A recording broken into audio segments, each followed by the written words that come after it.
would not seem to be such a juicy pick, at least for RRQ. The Thamus ban, same as last game. You don't want to deal with this really strong solo lane fighter. And just not ideal. And Leomord, I did have this hero on my mind for VFM simply because last game, it did not go well at all for them in any of the lanes. Leomord is one of the safer picks, has minimal counters minimal heroes, able to survive through the early to mid phase regardless of the situation, and has decent scaling. Yeah, the Phantom team is going to be one of those teams that going to be focused about as well. I like how they ban up the Thamus. RRQ is going to be figuring out how do we deal with this with this Leomord here. Seems to me it's going to be the Badang God special. We are talking about some wombo combos coming from RRQ, and I like how the Badang can kind of shut off the Leomord a little bit here. Early phase is not that great here, but it was a mid to late game here.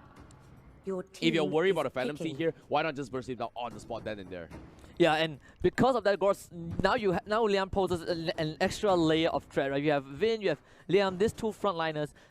One, they can both split you apart. And sure, you have the Kufra, Esmeralda, Lolita, they all sound really juicy, Phantom Seed on the Leomord.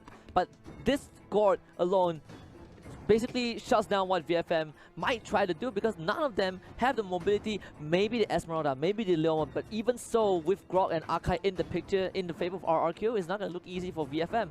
Yep, double mage setup here coming from EFM, but at the same time here, I'm a little bit worried here from RRQ, just because the God doesn't exactly have a lot of mobility. You have a lot of burst damage potential and range here, but if you think about it, VFM has heroes that can dive the backlines. We have the Harim, we have the Leomord, we have the Esmeralda, we have the Kufra as well. One wrong move from RRQ, things will go south immediately here. So this is going to be one of the best chances here for VFM to try and take the win against RRQ. Yeah, and all eyes will be on Teeny and T-Max again, both the Teeny, especially on the Lolita. We've seen RRQ pull up an amazing Lolita game. This is now VFM's chance to probably bring this back.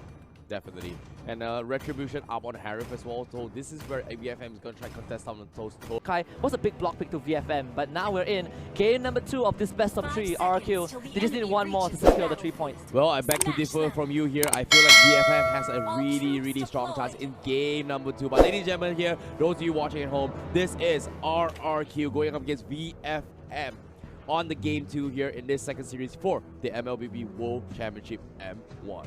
Yeah, I think if VFM can take this away, it's definitely going to be that big upset that a lot of teams might not have seen coming. People were looking at Evos to be the team that kind of take down RRQ, at least take one game out of them and draw bloods from the Kings. But if VFM do so, there's a big statement from possibly a team that no one paid too much attention to, at least in Group A. Oh, I like what RRQ is doing here. They're going for the triple wooden mask. They're going to leave the Badang all by himself up alone here to soak a little bit more XP and go for the pre-4 stages here. Try to get at that level 4 up as quickly as they can before they take the next team fight. They want to shut down this Esmeralda relatively quickly here, and that's exactly what RRQ is trying to do. Whereas VFM, they are going to be using their usual play styles here.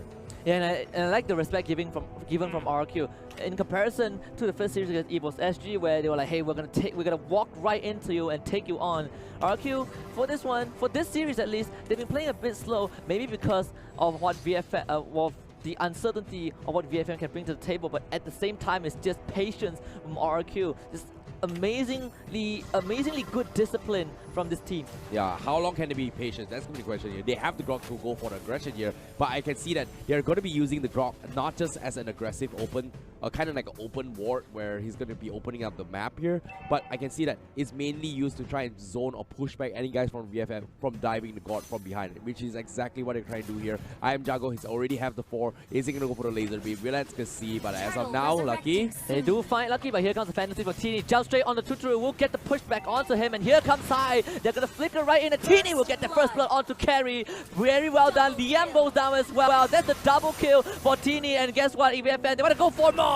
Lolita will get the 3rd one, and VFM with a strong opening onto RRQ. Yeah, this is what I'm talking about here. In conversation, why RRQ is going to have the perfect wombo combo, but the early phase here, let's take a look here. They don't exactly have much to work with here. They were kind of caught off guard here. They overextended coming from RRQ to go for the pick, and immediately gets punished from VFM. Look at those mobilities here. Look at I Am Jago. He misses Flicker a little bit here, but in terms of mobility, if VFM decides to punish him, they could have killed him if they wanted to. Yeah, and the worst part for RRQ in that particular fight was that I Am Jago, he had the ultimate up, but he was not able to find a good timing to use it because it basically makes the God stand there, and VFM all their members were piling onto RRQ, and this god was just not able to contribute to that fight. Oh yeah, but it's not over yet here. Now they have the next ultimate here. RRQ, they have to play this a little bit more patient here, because as of now they want Sin to come up online here, and once Sin comes online on the Badang, this is where things are going to get a little bit more interesting here.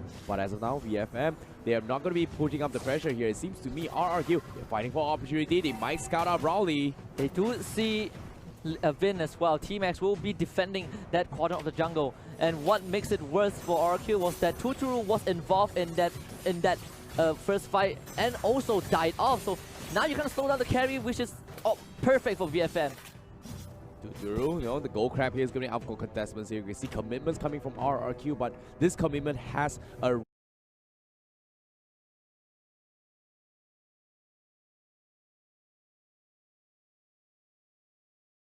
reason for them here. You can see RRQ, they want to stall the gold crab here so they can buy a little bit more time here for Sin to come over line, but slowly but surely rotations are coming in. They might cut it here. Oh, nice wall there. He stole it away, and Liam kind of isolated Hurricane Dash, but again here comes Teeny for killing spree, and Liam no longer for the wall. Harry will bring it out, and it's Hyde with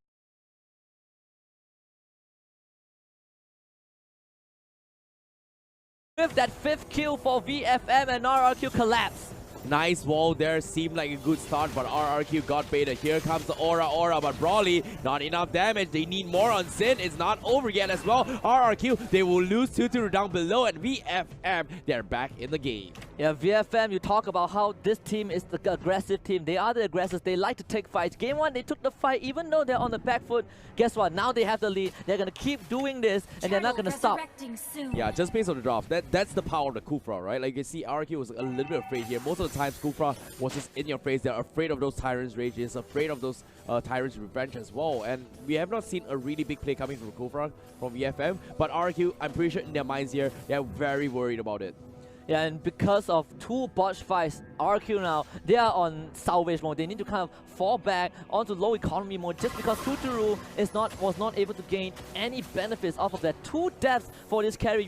You're relying on this carry to kind of shred through the Kufra, shred through the Lolita, and they're not getting any of those benefits. Wow, the gods out here pretty much expanded, trying to take the turtle buff as well. But unfortunately to say, he was actually secured from Sin from the side of RRQ. But now, 7 Force committed, Vin as well, going to go for some flicker here, wall charge as well. Liam needs to force the back out, no Hurricane Dash, but nice out here from Bada, connects onto, isn't gonna be enough, no follow-up indeed here. RRQ, they had to back off because Guards used the ultimate here, but VFM, they're gonna be at a stalemate here. They're gonna try and defend this tier 1 a little bit longer from the side of RRQ. VFM, Calamity Reaper up on high now. They're gonna focus on this tier 1, but no, the Hurricane Dash from Liam takes the Phantom, takes TD away. They get 1 kill despite that, and RRQ, that is going to be a small reward there. Yeah, that is going to sting for VFM, and the idea was correct.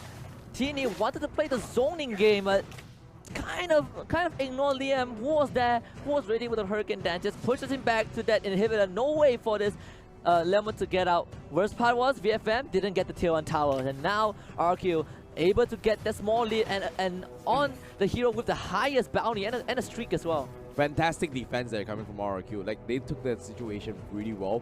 They took the most minimal damage possible here with the biggest impact, and that's exactly that. And I feel like they've got more than what they actually asked for. But now, can they get even more here? 4K deficit, but now, slowly but surely, this is where they come up online, because Tuturu is 0-2-0, but one more good team fight. This is where RRQ will snowball their way back into the equalizer score. Yeah, and VFM playing that 1-3-1, you have both Teeny and High going for a split push. They're putting pressure, using that front line on that middle lane simply to keep RRQ occupied. The God is now forced to protect that structure because that tower is so important for RRQ. You don't want this Lemon to run around your jungle, and that is why VFM has so much space to work with. They get that free turtle as well. We might see it engage if VFM finds the chance. Yep, double main setup here from side VFM. They have the online timing right now, and they need to capitalize on this. And RRQ, surprisingly now, they still pull the map into this middle tier 3. They don't exactly want to give away the map control away, and RRQ perfectly understands that they've got enough time now. 7 minutes has passed. Will they be able to contest this buff here? They need this buff from RRQ if they want to stand a chance to come back here, and seems to me they will get it. Nice done there. And the second time that RRQ was able to secure that buff, but for the first time RRQ bleeding a bit against VFM. Has lost all that tier 1 tower. It's going to be VFM taking more and more control, and this is where it starts to get scary. You have this Kufra and Leomon running together as a duo, constantly trying to invade the jungle. Sin's not going to be in a good place. Uses the bottom out, gets the pushback, but the damage is not there. T-Max does come in to join the fight, but Sin will survive that, and now RRQ gets the wall into Lucky, block him more, but not able to convert that into anything. And now I am Jago a bit isolated to get the core stun, but this is the immobility that you mentioned. VFM will find one, and Sin will be called out as well as Broly will dance on him for that revenge. Badang taken down. Yeah, VFM with 2. Not gonna be able to do anything about this here. Grok here trying to go for the protection haze, but now he's gonna try to open the map a bit here. But where's the fallout? They've lost Sin, they've lost I am Jago. They need Tuturu to come online, and that's gonna be the game plan here coming from RRQ. But will they be enough to buy enough time for the VFM? They're 8-1 score now. They've got 2 crucial kills. They're gonna buy a little bit more time here to start poking under the towers here. Deficit wise here is favoring about what? About an 8,000 deficit now? Yeah, VFM, they have woken up after game 1. Not a single second in this game 2 that RQ has ever gotten a single goal lead. And VFM now, 8 kills to 1. They've completely shut down Tuturu. Tuturu needs at least 5 more minutes, and I don't think VFM will give him that time. This is where the Lord will respawn, and VFM, they are ready to take on this fight if RQ dares to step forward. Yeah, VFM right now, they're perfectly understanding that RRQ is, hey, this guard, let's just punish him. They don't exactly have anything to do much here. See, look at this, Lucky, he's getting bursted out, but so what? It is a Kufra, he's super tanky, but Tini popping the Phantom Seed here from the backlines, but they're going to try and dive on the I am Jago once again. Unfortunately, he doesn't catch it, but they're caught out in the open. Are they going to go for the commitment here? But Liam going for the flicker as well. Hurricane does, getting forced out, doesn't connect, and here comes the Numinon Blast. Connects on Archive. A lot of spells being committed here, but VFM, they disengage. They're going to focus on the Lord. They know carries up on top. Tuturus are not there. VFM, they're going to focus on the Lord here. RRQ, how are they going to do this here? But Lord outspulls, and they will get it. Here comes a big ultimate. Is it going to be enough? Esmeralda will take him down, and VFM, they come up on top.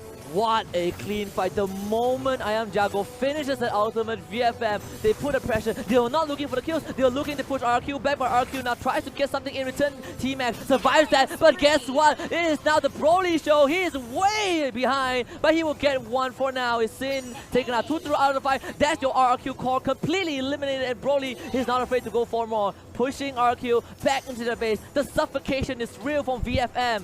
And with the lore secured, it seems like VFM, they are looking for their own payback. This is going to be a tough one. Yeah, like you said, they need the payback. They've got the understanding here, but unfortunately, they were sitting on the sides watching how RRQ playing on the sidelines with that guard pick, and this is where their results are here to show. We are not here to lose. We are here to win it. RRQ, you pull the guard strat, we have an answer, and this might be game, but at the same time, it's not over yet to the Fat Lady Sings. RRQ, they're not in it to win it. How will this go down? Yeah, and I mentioned about the Leomon pick early on. His decent scaling, that is not easy to shut down. He always has this window to recover, and VFM, they use him to maximum efficiency, and now they're engaging on their first inhibitor with the Lord, and it's just big ultimate coming down from VFM. They will take down the gauntlet straight to the back line. I am Jago will be able to survive that. Carry will take down that Lolita, but VFM, they're going to continue this pressure for a bit more. Hide on the killing spree. Second inhibitor inside, and they will be able to take down their structure as well. Broly jumping right in straight against Liam, needs to desperately protect this place for RRQ, but no, mega kill, and look at High going crazy for that wipeout. Triple kill for this Harif,